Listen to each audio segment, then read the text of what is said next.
বলি হচ্ছেটা কি? আমি রিপাবলিক বাংলার সন্তু পানের কথা বলছি না, কথা বলছি মোহনবাগান সুপার জায়েন্টের কথা। ভাই, মোহনবাগানকে দেখলেই কেন তাদের ব্যান করব মনোভাব? আজকে হচ্ছেটা কি মোহনবাগানকে নিয়ে? তাদের কেন দর্শক শূন্য স্টেডিয়ামে খেলতে হবে সেই নিয়ে তো অবশ্যই কথা বলতে হবে। এবং অবশ্যই বলি হচ্ছেটা কি, ইস্টবেঙ্গলেরও কি অবস্থা হচ্ছে সেই নিয়েও কথা বলতে হবে। ইন্টারেস্টিং ভিডিও হবে, শেষ পর্যন্ত দেখো। ভিডিও ভালো লাগলে লাইক শেয়ার করে দিও, আর যারা চ্যানেলে প্রথমবারের জন্য এসেছো মনে করে চ্যানেলটাকে সাবস্ক্রাইব করে নিও, তাহলে প্রিয় দলের খেলার সমস্ত আপডেট তোমরা এখানে পেয়ে যাবে। তো চলো আর দেরি না করে ভিডিও শুরু করা যাক। সবার প্রথম যদি আমরা আইএসএল নিয়ে কথা বলি, তো ছোট করে এই বছরের জন্য আইএসএল কিন্তু অনুষ্ঠিত হচ্ছে, কিন্তু সামনে হচ্ছেটা কি সেটাই বলার সময় এসেছে। কারণ সামনে কী রকম পরিকল্পনা হবে, আদেও আইএসএল হবে নাকি সে সম্পূর্ণ বন্ধ হয়ে যাবে, নতুন কিছু হবে, সেই নিয়ে সবার মনে একটা চিন্তা ছিল। তো যেরকমটা খবর বেরিয়ে আসছে, নতুন করে কিন্তু আইএসএল, যেটা এআইএফএফ দ্বারা পরিচালিত হবে, সেই আইএসএলকে কিন্তু দীর্ঘমেয়াদী পরিকল্পনায় করার চিন্তাভাবনায় রয়েছে ফেডারেশন।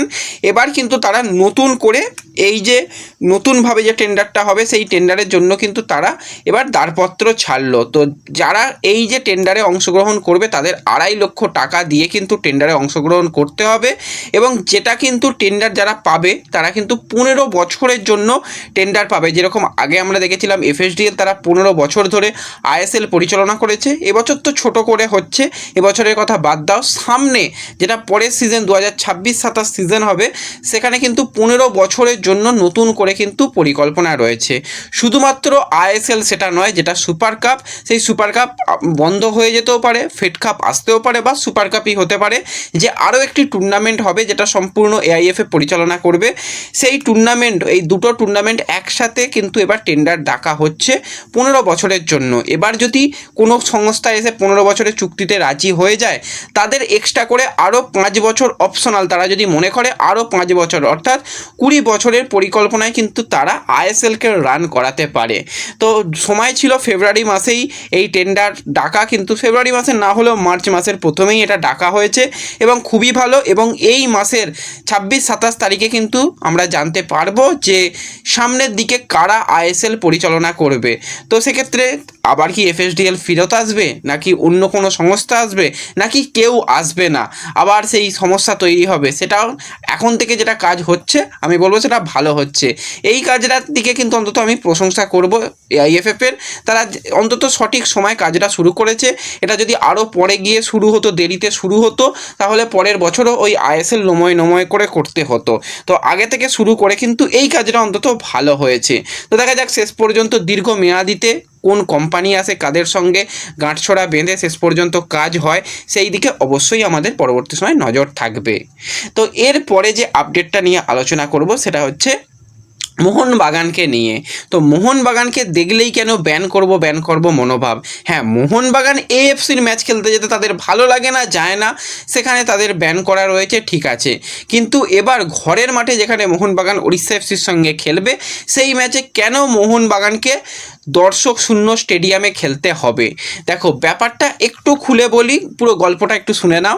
গত বছরে যখন মোহনবাগান চ্যাম্পিয়ন হয়েছিল, বেঙ্গালুরু এফসির সঙ্গে ফাইনাল ছিল, খুব সম্ভবত কাপ ফাইনাল যেটা ছিল, সেখানে আমরা দেখেছিলাম মোহনবাগান গ্যালারি থেকে বেঙ্গালুরুর গ্যালারি, অ্যাওয়ে গ্যালারিতে আক্রমণ করা হয় এবং সেখানে বেঙ্গালুরুর কর্ণধারের কিন্তু সেখানে আহতও হয়েছিল, সেটা আমরা দেখেছিলাম।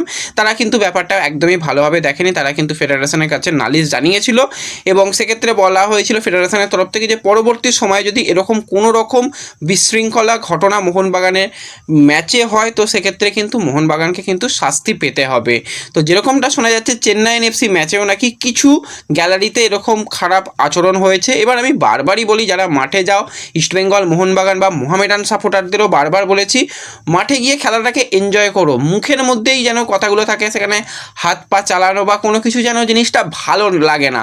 এর আগেও মোহামেডান সমর্থকরা সমর্থকরা মাঠে দেখেছিলাম জুতো বোতল ছুঁড়েছিল, তাদের বিরাট টাকা ফাইন করা হয়েছিল এবং তাদেরও কিন্তু পুরো দর্শক শূন্য স্টেডিয়ামে খেলা হবে এরকম শোনা যাচ্ছিল। যাই হোক, সেটা হয়নি।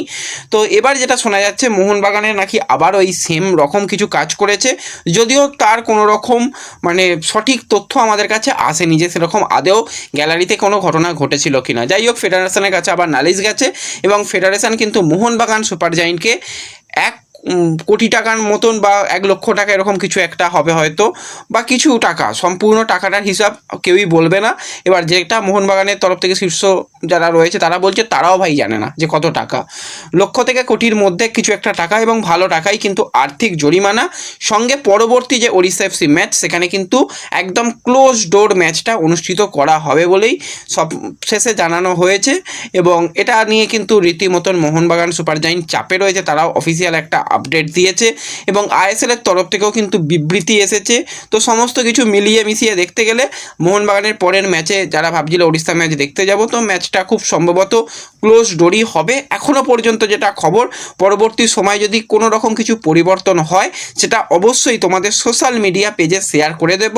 তাই যারা এখনও আমাদের সোশ্যাল মিডিয়া পেজে যুক্ত হওনি, ডেসক্রিপশন বক্সের লিঙ্ক থেকে জয়েন হয়ে যাও, সেখানে তোমাদের আপডেট দিয়ে দেবো। তো যে ঘটনাগুলো ঘটছে খুব একটা ভালো লাগছে না। হ্যাঁ জানি মোহনবাগান এবছরও যদি চ্যাম্পিয়ন হয় তারা খেলতে যেতে পারবে না এএফসির মঞ্চে, তারা অলরেডি ব্যানের আওতায় রয়েছে। তার ওপর এই ঘরের মাঠে যাও সমর্থকরা ম্যাচগুলো দেখছিল, এনজয় করছিল, সেখানে একটা ম্যাচ যদি ক্লোজ ডোর হয় সেটা খারাপ লাগবে, সত্যি খারাপ লাগবে। কিন্তু যেটা হয়েছে, যেটা সিদ্ধান্ত নেওয়া হয়েছে সেটাই তোমাদের সঙ্গে শেয়ার করলাম। তো এরপর যদি আমরা কথা বলি ইস্টবেঙ্গলকে নিয়ে, সত্যি ইস্টবেঙ্গলেরও হচ্ছেটা কি এটাই বলতে হয়। কারণ ইস্টবেঙ্গল আমরা দেখলাম একদম বাঘের মতন শুরু করেছিল রিলায়েন্স ফাউন্ডেশন ডেভেলপমেন্ট লিগে, ম্যাচের পর ম্যাচ কলকাতায় জিতছিল, ডার্বি ম্যাচ জিতছিল, অসাধারণ একটা টুর্নামেন্ট নিয়ে গিয়ে তারা পরবর্তী সময় নেক্সট রাউন্ডে কোয়ালিফাই করে এবং সেখানে কিন্তু ইস্টবেঙ্গল গিয়ে একদম ধেরিয়ে দিয়েছে।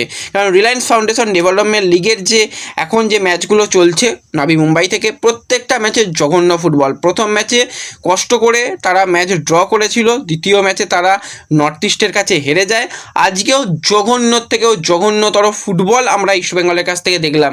মানে যদি খেলতে না ইচ্ছা করে খেলার কোনো দরকার নেই, এরকমভাবে খেলার কোনো মানে হয় না। আর বিনো জর্জকে কেন এই ইউথ ডেভেলপমেন্ট দলে রাখা হয় না আমি বুঝি না। বিনো জর্জ থাকলে সেই ম্যাচের রেজাল্ট আমরা দেখি অন্য হয়, সেখানে প্লেয়ারদের পারফরমেন্স, মেন্টালিটি সব কিছু পরিবর্তন দেখা যায়। বিনো জর্জ ছাড়া একদমই দল খেলতে পারে না। আজকেও কিন্তু তারা ডেম্পোর সাথে, যেই ডেম্পো আহামরি কিছু ফুটবল খেলেনি, কাছে 2-1 গোলে হেরে গেছে। হ্যাঁ, ভাল্লাল পেকার গোলটা ভালো ছিল, বাদবাকি ইস্টবেঙ্গলের কিচ্ছু ভালো নয়, জঘন্য পারফরমেন্স। সেন্টার ব্যাকরা নিজেদের মধ্যে অনেকটা জায়গা ছেড়ে রাখছে, আক্রমণ তো সেইভাবে দানাই বাঁধছে না। ওভারঅল একদম হতাশাজনক ফুটবল, জঘন্য পারফরমেন্স ইস্টবেঙ্গলের কাছ থেকে দেখতে পেলাম। আজকে কিন্তু তারা 2-1 গোলে ম্যাচ হেরে গেছে। এছাড়া যদি আমরা জেরিকে নিয়ে কথা বলি, সবার একটাই প্রশ্ন, জেরি কবে থেকে খেলবে? তো জেরিকে নিয়ে কিন্তু পরিকল্পনা রয়েছে। গোয়া ম্যাচে যদি তাকে বেঞ্চে নাও দেখা যায়, তার পরবর্তী ম্যাচ থেকে, কেরালা ম্যাচ থেকে কিন্তু জেরি বেঞ্চে আসবে বলেই সূত্র মারফত খবর বেরিয়ে আসছে। সে কিন্তু খেলার মতন জায়গায় তৈরি হয়ে গেছে এবং তার প্রি সিজনও কমপ্লিট হয়ে গেছে। তো সেক্ষেত্রে তাকে নিয়েও কিন্তু পরিকল্পনা রয়েছে অস্কারের, সেটা বলাই যায়। তো ব্যাস এই ভিডিওতে এই আপডেটগুলোই শেয়ার করার ছিল। ভিডিও ভালো লাগলে লাইক শেয়ার করে দিও, চ্যানেলে প্রথমবারের জন্য এলে সাবস্ক্রাইব করে নিও। দেখা হবে পরবর্তী ভিডিওতে। ধন্যবাদ।